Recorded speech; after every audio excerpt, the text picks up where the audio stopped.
Guess who's back? Back again. Yeah, I'm back. So today I'm gonna be talking about another creepy pasta because I decided I told you I'll make another one. So yeah, and here's another one. Today it's not really much of a creepy pasta. It's more of a Japanese urban myth. For all we know, I don't know.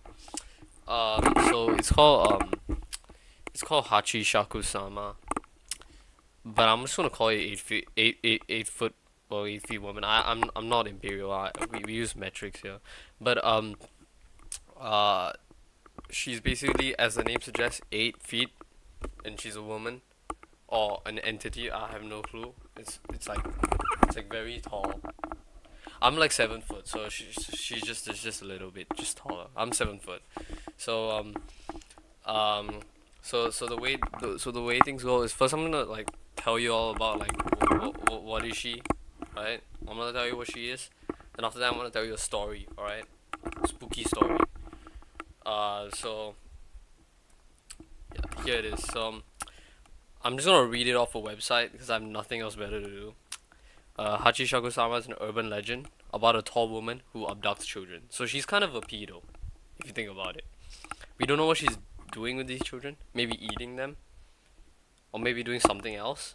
I don't want to. No further questions. All right. Hachi Shakusama is Japanese for 8 feet tall, which is understandable considering she's 8 feet tall. She wears a long white dress along with a white hat and makes a sound in a male voice, right? In a male voice, right? And it goes bo bo bo bo. She's basically like a Japanese woman version of Slenderman, considering the fact that they have the same motives, which is kidnapping people, and they have a similar appearance. Speaking of Slenderman, I actually have another video to make which is about Slenderman, so you should keep your eyes peeled out for that. Cause I actually meant to upload that months ago, but I just never, cause I was just procrastinating like mad. So yeah, you should look out for the Slenderman video. Um, since she's like, fuck, since she's like a Hachishaku Sama is like a long and odd name, we're just gonna nickname her Hachi for the summary, alright? Which just means eight. You're learning Japanese with me, alright? Hachi means eight. I don't know what is one.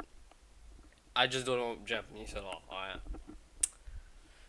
Some say like this urban legend was written to try and make children stay close to their guardians and not run off, but this hasn't really been confirmed. It is a pretty good idea, similar to why La Llorona, a Spanish urban legend, was written. You know what? Let me just check this La Llorona. It sounds interesting.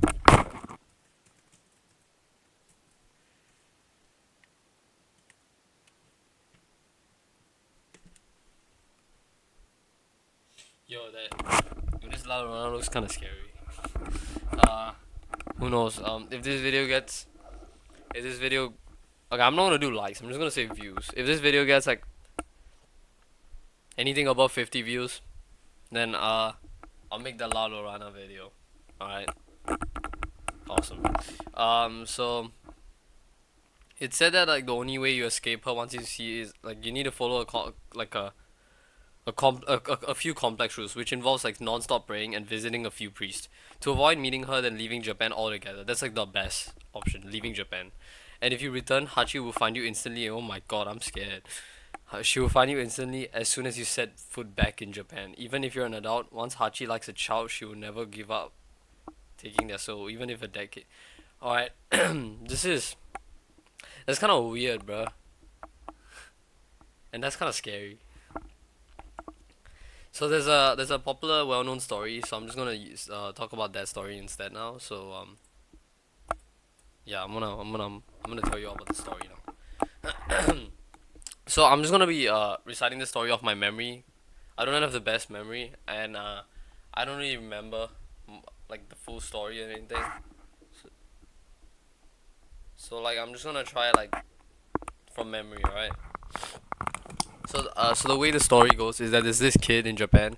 Every weekend he visits his grandparents or something, and it's just normal. And then like one day he decided to play in the garden and shit, and then like he was just chilling around playing in the garden and shit. And then all of a sudden he was alone, by the way, right? And then all of a sudden he saw like a giant hat on their hedges. Like hedges are like bushes, just taller bushes, right? And he just saw it move past, and he heard like the po po po, like that sound, right? And at first he didn't really know what was going on, so he was like, ah, might as well check it out. So he went there, and then he saw like this really tall woman in a long white dress, in a big white hat, and she stared at him, and he instantly got freaked out, cause, she looks pretty scary and shit. Then he ran back all the way to his house. He was scared, but like he wasn't really like that scared like that he would like like he was concerned or anything. He was just like, it's just nah, that just looks scary. Nothing much. Then that day, he was having lunch with his grandparents, like a good grandson, and he was meant his grandparents asking him, yo, what do you do all day? And he was like, nah, nothing much, just chilling, at the garden, just you know playing. And he was like, oh, alright. And he was like, oh wait, no, I saw something sus. I saw like a really tall person, like a really tall woman.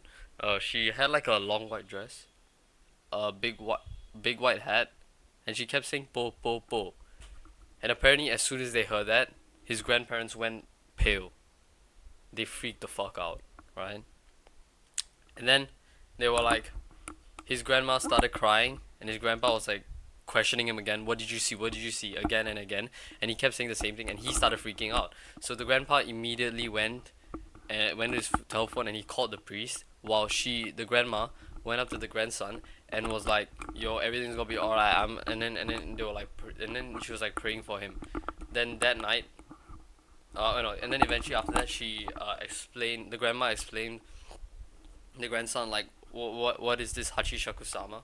And then he was like, he was freaked out right at this point, right? Because I mean, if you're a child and you're gonna get killed or fucked, you're gonna be scared, wouldn't you? Then so yeah, all that. Then that night, the priest told him that he'll be alright. Just make sure you put him in a room alone all night, all the way until 7 a.m. with with bowls of salt all across the room, at different corners of the room, and a figure of Buddha, like the the god, right? And what he's supposed to do is to stay in the room all night, and he must not come out under all circumstances. Even if he's forced out, he cannot leave under all circumstances, because if he leaves, he dies. All right. So all he can do is just sit there, pray there, and just chill around and shit. So that night, the priest gave him everything. The grandma and grandpa left, and he was all alone. And man, everything was alright until in the middle of the night, and then eventually he fell asleep.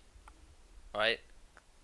Then all of a sudden he woke up because he started hearing the po po po, like he keep hearing that sound.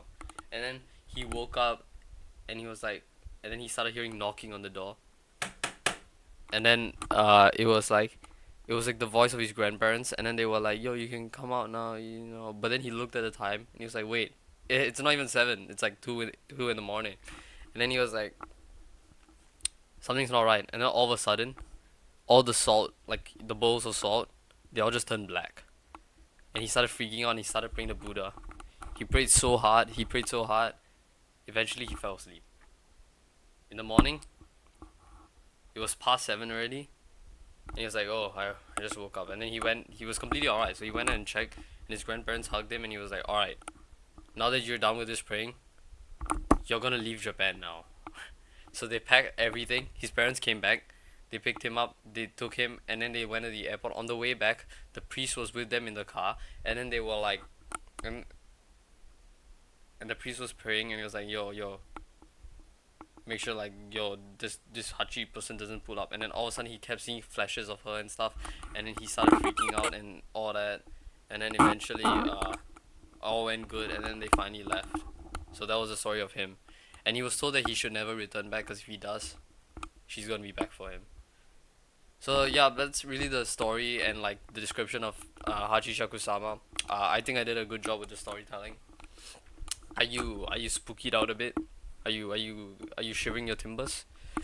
So Yeah, that's about it. See ya.